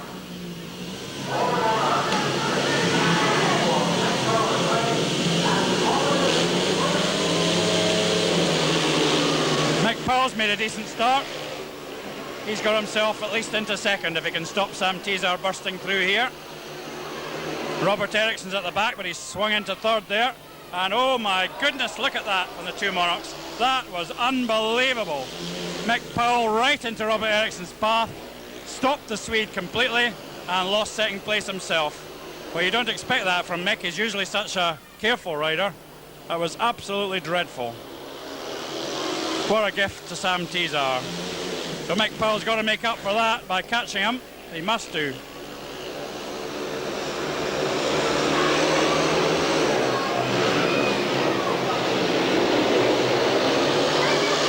Robert always risks that kind of thing by riding so wide, but he didn't deserve that.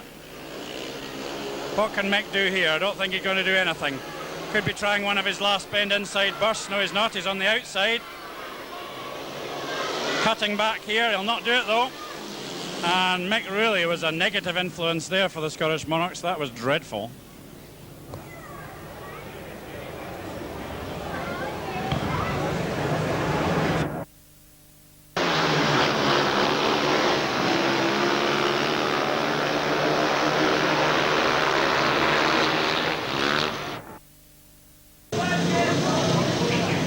Heat number 12, another vital one. Robert Eriksson, having lost his unbeaten run pretty unluckily in the last one, he comes from Gate 1 here with a very important ride. In Gate 2 it's Rennie Madsen, who's replaced his fellow reserve Scott Swain. Gate 3 Vesa Ullinen, and in Gate 4 it's Sam Teasar again for his 5th ride of the night. And he'll have been boosted, I'm sure, by a free gift paid win in the last one.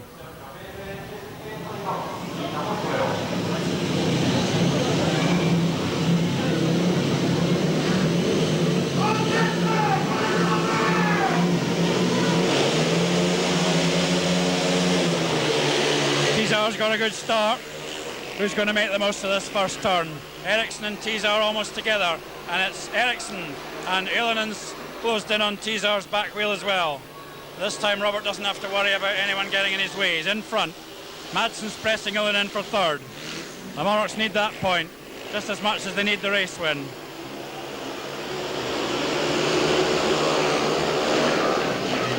Once again Madsen's pressurising Ullanen, but again he's getting caught in the Finn's path. He's got the speed on Vesa, I think. Coming hard inside there, Vesa swings to the outside, but Madsen's gone through. That's a crucial point if Madsen can get it. Very disappointing for Ullanen to be fast like that. And showing very little idea how to come back.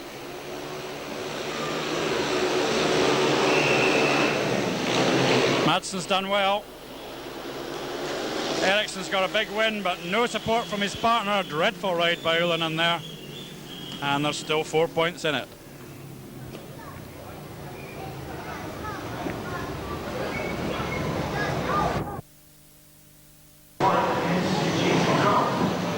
So heat 13 with the Scottish Monarchs leading by just 4 and looking at a very tough heat here indeed. 2 unbeaten riders for the opposition. Jason Crump's on gate 1. Mike Faria rather awkwardly placed in between them in gate 2.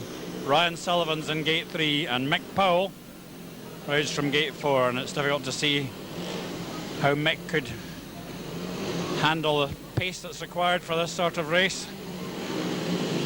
But we'll see. Panthers will be fancying a 5-1 here, which would level the scores.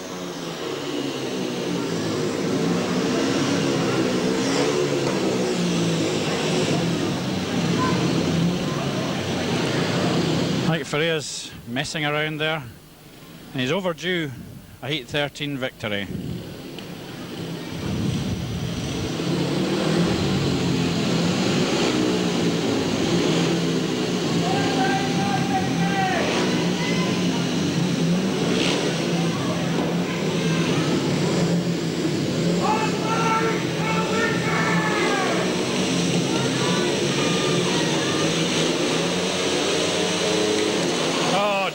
Oh dear. Mike Faria totally messed up the start there. Mick Powell's gone alongside Jason Crump. Can he hang on to second? That would be quite a triumph. Mike Faria trying to jump the start there, really unnecessary. He's trying to get back into the action now. It's hard to see that that wasn't an unsatisfactory start, because I think the other riders are probably unsettled by it as well, but I think the Scottish Monarchs would actually settle for the position they've got here with 2 points, and also with Mike Faria giving Ryan Sullivan a bit of a run for it in spite of his appalling start. Mike's closing in.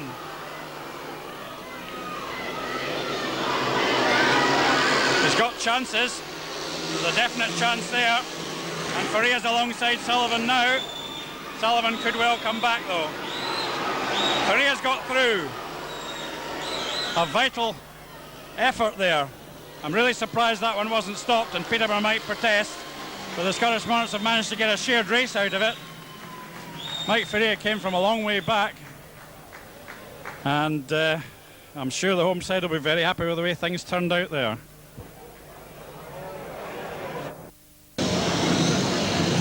This is heat 14, and as far as the commentator's concerned, a bit of a mystery in this race, but we'll explain that as we give you the lineup. In gate 1 it will be Robert Ericsson, who's unbeaten apart from being stopped in his tracks by his partner in one race. He rides from gate 1. In gate 2 it's Scott Swain taking the rider replacement ride, when as far as I can see Ryan Sullivan qualifies for a rider replacement ride. I really don't understand that. In gate 3 Scott Lamb, who's ridden very well so far, and in gate 4 it's Rennie Madsen, who's certainly picked up a useful point in his last ride, but Scottish Monarchs must have expected to face Ryan Sullivan in this race, and I really don't understand why they're not. And Swain hasn't even left the start, so Ericsson and Lamb go ahead, and if they can avoid running into each other, they should do a good job for the Scottish Monarchs. Robert's sticking to the inside this time. If they go too slow, Rennie Madsen will give them some pressure from the back. but really they ought to do it from there.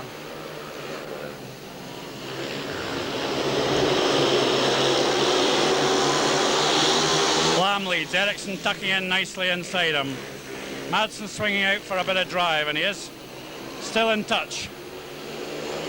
There's a rider who did very well when he first came here, Rennie Madsen. He's having a real blast round the outside there. And the Scottish Monarchs want to take it very carefully around this last lap. They want to be watching the man behind them because he's having a go. Madsen coming bursting up. The two home men making a bit of a mess of it. And Scott Lamb's going to lose. I think there was a 5-1, but what a finish. Terrific effort by Madsen. I would give it to Ericsson from Lamb, but it was very close indeed. And the Scots must be wondering how he got so close there. We'll see what the referee has to say about it. But what an effort by Rennie Madsen. He's getting a round of applause. I think he only got 1 point. He's doing the professional thing and suggesting to the referee that he got 3. Not for my money, he didn't, but we'll see.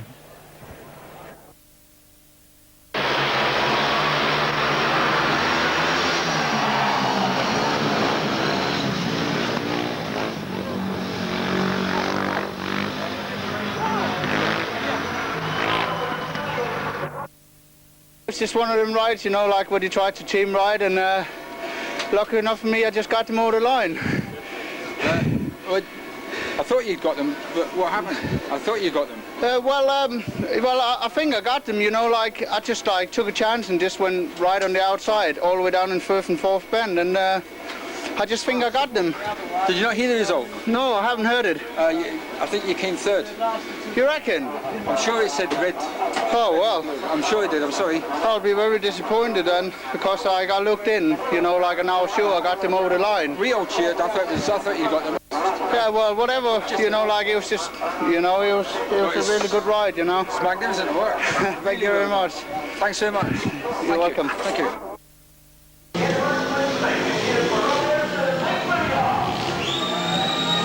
20-15, and it's Sam Teasar going from gate 1 here.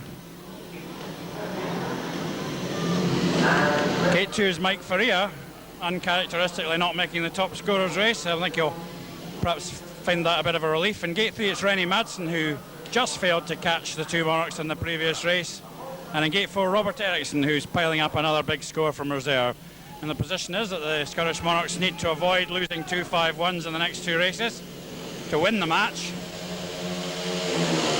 and they also could get an aggregate draw if they can take 2 5-1s over the next 2 races. But Sam Teasar's gone ahead here, but Robert Ericsson's got a good line on the outside of him into that corner, and Robert's ahead. Here comes Mike Faria as well, blasting around the outside there. Superb riding. And Mike's finishing this match with a bang. He got that terrific point from the back in heat 13. And here he goes round one of the visiting heat leaders again there to get into second place. So this would set up an outside chance of the bonus for the Scottish Monarchs. But that means getting a 5-1 over Jason Crump. Robert Ericsson in tremendous form. And that unusual line he takes, a bit reminiscent of James Greaves. In tight and then right out to the fence. But they're a long way clear of the two Peterborough riders. We've heard that Ryan Sullivan's not been well. That's why he didn't take a rider replacement ride. Can't say Sam Teasar looks all that well either, the way he's riding. And the Scottish Monarchs take a big 5-1 there in the top 50 now, and they have that chance of taking a bonus. We'll see what Jason Crump's got to say about that. Well, this is the last race. The match points have been decided. The bonus is still in slight doubt because the Monarchs could draw an aggregate with a 5-1 here. It's Kenny McKenna on gate 1. James Greaves is riding from gate 2, and for my money, he's not allowed to be in this race, but they've got him in somehow or other. The referee's either failed to spot it or doesn't know the rules. In gate 3 it's Scott Lamb, and in gate 4 on 15 from 5 so far, it's Jason Crump. So the Monarchs need the 5-1. So they're going to have to pass Jason Crump if they're going to get it. Kenny McKenna went up alongside him there. McKenna and Lamb race into the third turn. Greaves is making an effort from the back. Kenny and Scott have never ridden terribly well together, to be honest. And Kenny's getting in Scott's way. It's usually the other way around.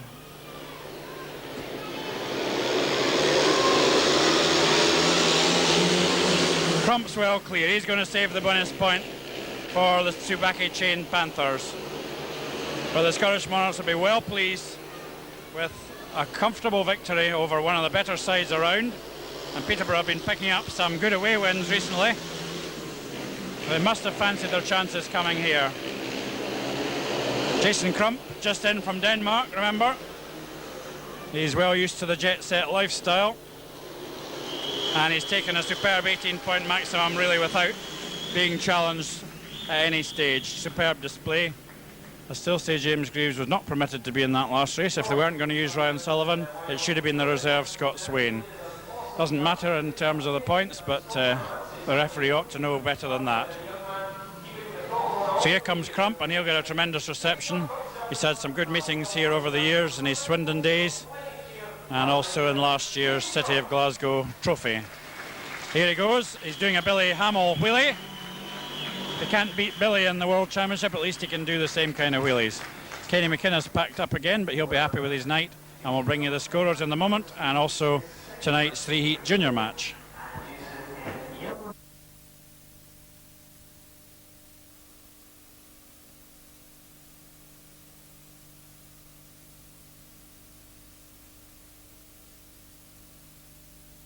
Monarchs on the parade truck now, and they can be very happy with themselves tonight. I have to say that I would have predicted a defeat for them tonight, but they've won by 12 points.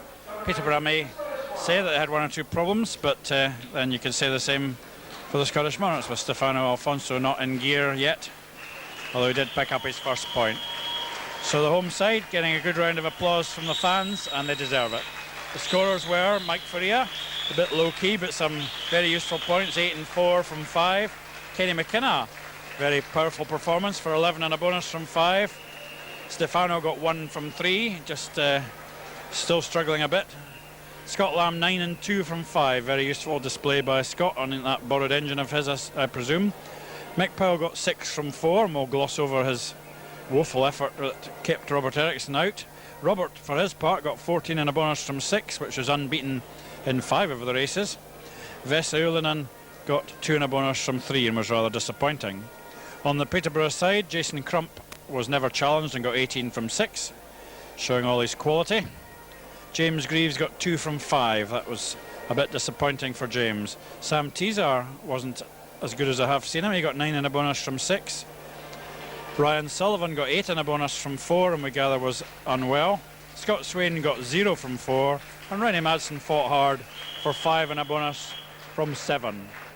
So there we are, the home men making their way back to the pits. I don't know if they're coming out with sweets for the kids tonight. They sometimes do. I think they are, and the kids have gathered in anticipation of just that. So there we go, that's it. We're going to see the junior match in a moment. I'm not quite sure who's coming to do the sweets, but Scott and Stefano are slipping off back to the pits. We'll bring you the junior match in a moment. Yeah. We're getting there. Fancy having another season here.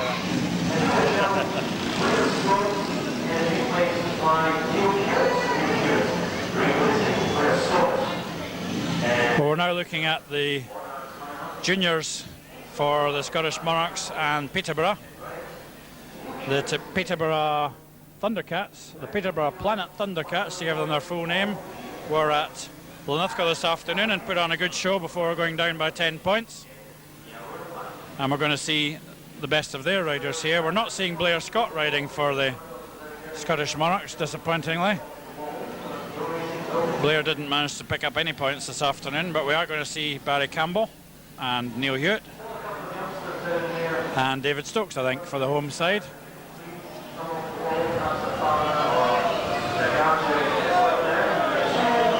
And for Peterborough, we're going to see Paul Lee, Gavin Hedge and Paul Clues. I beg your pardon, it's Lee Dixon, sorry, not Paul Clues. And the delay there, believe it or not, was for 2 young kids sitting on the wall, which is, they've got off it now, but they were sitting there on that wall a good 20 yards from the track. No bike has ever been anywhere near there. And if a bike did get to the wall, it would probably get into the crowd as well. But they insist on that ruling. They don't bother to insist on getting the right riders in Heat 16, but they do insist on getting the kids off the wall. From the inside here, it's Campbell, Lee, Hewitt and Gavin Hedge. And Barry Campbell's gated on Paul Lee. Gavin Hedge trying to go around the outside. He's out in the dirt, but Barry's away. Now watch Paul Lee go. He's very quick, especially when he's in front. He's into second here. Gavin Hedge right out to the fence there. Neil Hewitt standing in for Blair Scott. And Neil's putting pressure on Gavin Hedge for third place. Barry Campbell's giving Paul Lee a leathering so far. But I suspect that Paul will go quicker in his next one. Oops, oh dear, Gavin Hedge. Oh, that was very unfortunate. Neil Hewitt laid down very well and Gavin got the bike on his head, but I think they're okay, and Gavin should be very pleased that Neil got it down so quickly, even if the bike did land on his head.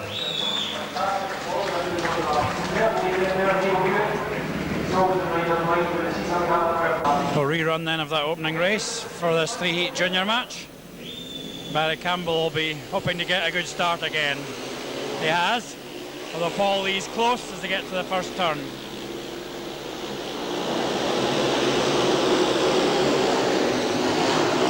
Campbell bursts ahead into that third bend. He's very good round here, is Barry Campbell. Paul Lee on a lay down. Can't catch Barry Campbell on an upright. But Paul did take a point off Barry this afternoon at Linlithgow.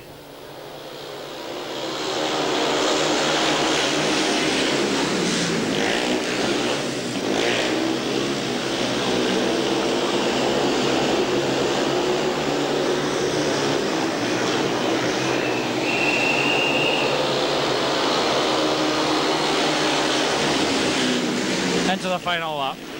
Campbell's got it in the bag.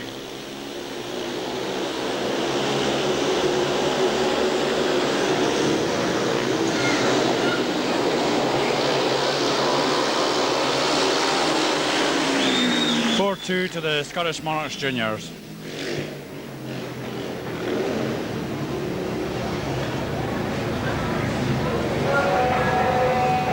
Second heat of the junior match then, and just to correct something I said in the first one, Paul Lee in fact on an upright, although I know he has got a lay down. In this one we have David Housley riding from the inside gate. He's reserved for the Panthers. That's Lee Dixon from gate 3 making a good start. Oh, and falling off. But Barry Campbell's gone ahead with David Housley in second, and Housley rode at number 7 this afternoon down at Linlithgow, and I thought looked very good. He's a rider who's got absolutely no experience at all. He'd never ridden in a full meeting prior to this afternoon, and he's doing quite nicely there in second place. Lee Dixon's got back on, and the riders are spaced out evenly all the way around the track. It's a sort of situation where the referee has to watch carefully for someone coming a cropper.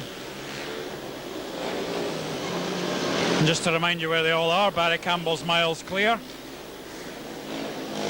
from David Housley, with David Stokes in third. David Stokes took a tumble in one of the other junior races we've had this evening. Well, that's got to be the most spaced out race I've seen here. Barry Campbell wins it by a long way.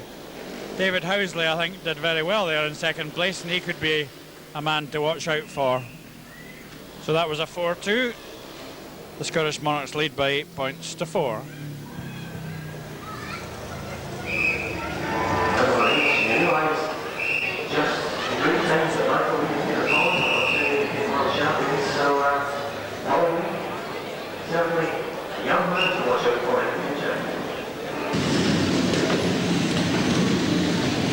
So it's the third and final heat of the Junior Challenge, and the Peterborough Thundercats need a 5-1 to level up the scores. It's Neil Hewitt, Lee Dixon, David Stokes and Paul Lee. Hewitt's made a good start from gate 1. Paul Lee's gone round him. David Stokes has come a cropper at the back in quite spectacular style with his legs in the air, but he's got himself out the way. Now the question is, can Neil Hewitt hang on to that second place ahead of Lee Dixon? Neil goes round there quite well around this track. And he seems to be well clear of Dixon at this stage.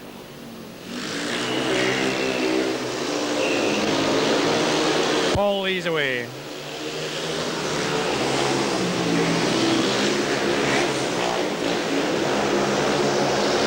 Only 15 years of age, that young man.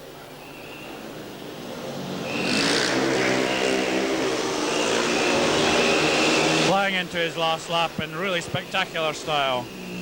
Locking it up there, maybe just a wee bit too much, losing a bit of speed, but very spectacular. Here he comes for a flyer. But Neil Hewitt gets the second place that clinches the match for the Scottish Monarchs Juniors and brings an enjoyable evening of Speedway to a close. Yeah, it was tough. They were tough.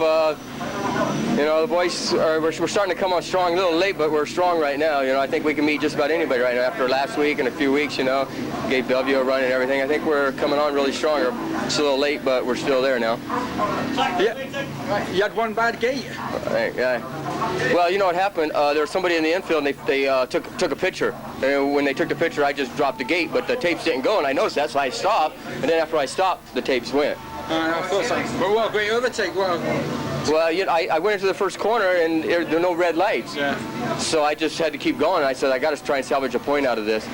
Wonderful piece of Speedway. Thanks, Mike. Thank you. Super bit of Speedway. Congratulations. Thank you. Yeah, it was good fun tonight. I always enjoy my visits to Shorefield, you know, when it was Glasgow, and it's just a bit of a shame that there's only one speedway track in Scotland, because I always did enjoy my visits up here. A lot of good battles with Robert Nagy and Bosey and Powley and everybody up here, and the same at Edinburgh with Les and Kenny and Colsey, you know. Have you counted how many away maximums you've got? No, got no idea.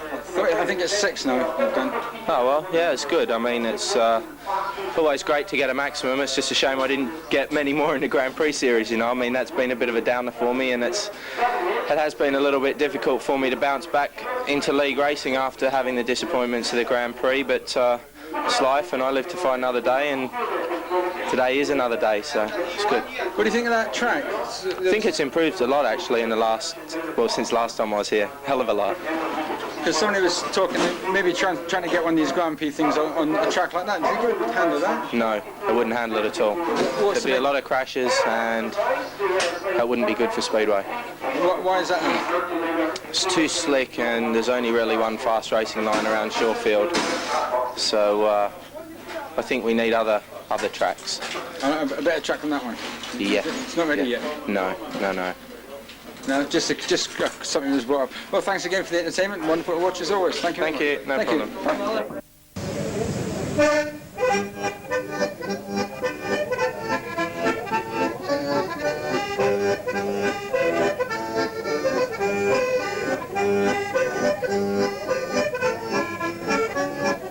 You.